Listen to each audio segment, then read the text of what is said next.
Hello, I am Dr. Rajiv Bhattacharjee. I am a consultant medical oncologist at PLS Hospitals, Kolkata.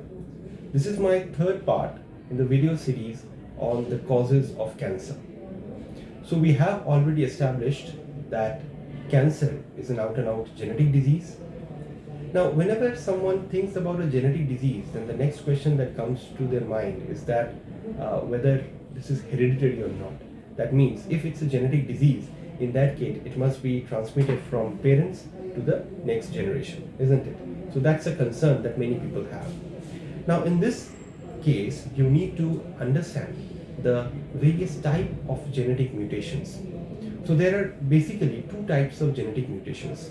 One is the sporadic genetic mutation, and the other one is called the germline mutation. So, in case of sporadic mutation, there the mutation happens only in one particular cell. Let's say it's in the lung cell, and that way it is not transmitted hereditary. That means that it does not transmitted from parents to the next progeny. So the other mutation is the germline mutation.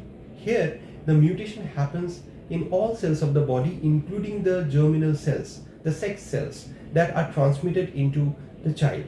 So these type of mutations are called germline mutations, and they causes hereditary disease or hereditary cancers. So let's take an example. Example number one is of sporadic cancer or sporadic gene mutation which happens in the lung, like EGFR. This is a mutation which happens solely in the lung tissues and thereby gives rise to a cancer in the lung. This mutation does not happen in any other cell in the body, and hence it is not transmitted in generations. Another example, a very common example, is the HER2 mutation in breast. This is also a sporadic mutation which happens only in the breast tissue, which leads to breast cancer and is not transmitted into the next generation. The other end of the spectrum is germline mutation, which happens, let's say, example of germline mutation is BRCA mutation, which we see in breast cancer, ovarian cancer. It is also seen in prostate and pancreatic cancer. So this type of mutations, when are present, they are present all throughout the body, in all cells of the body. And here what we can do is that we can detect these mutations by blood test, because they are not solely confined to the tumor tissue, they are also present in the blood. So the other example is the APC gene mutation, which leads to colon cancer in very young population. Now the other question that arises is that if someone's parent has a particular type of cancer, and that is a type of genetic or germline mutation associated cancer, does that mean that the child must have the cancer in their lifetime?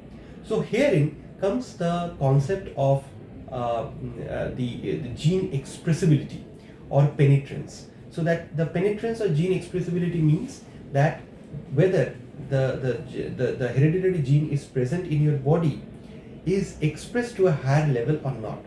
For example, the BRCA mutation has slightly lower penetrance than the APC gene mutation.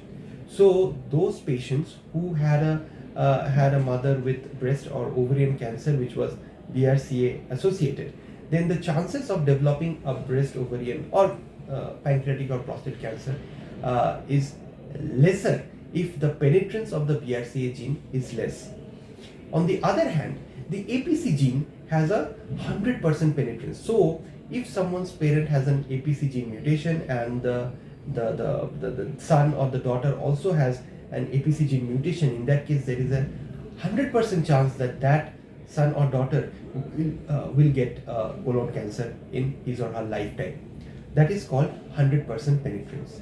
So not only is the presence of the hereditary gene important, it is also important that that gene mutation has very high expressibility.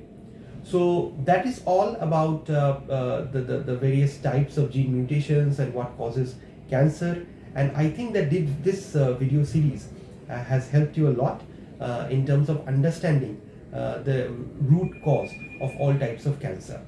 Awareness on cancer will continue in my channel, so just stay tuned. subscribe and just let all the knowledge come to your way.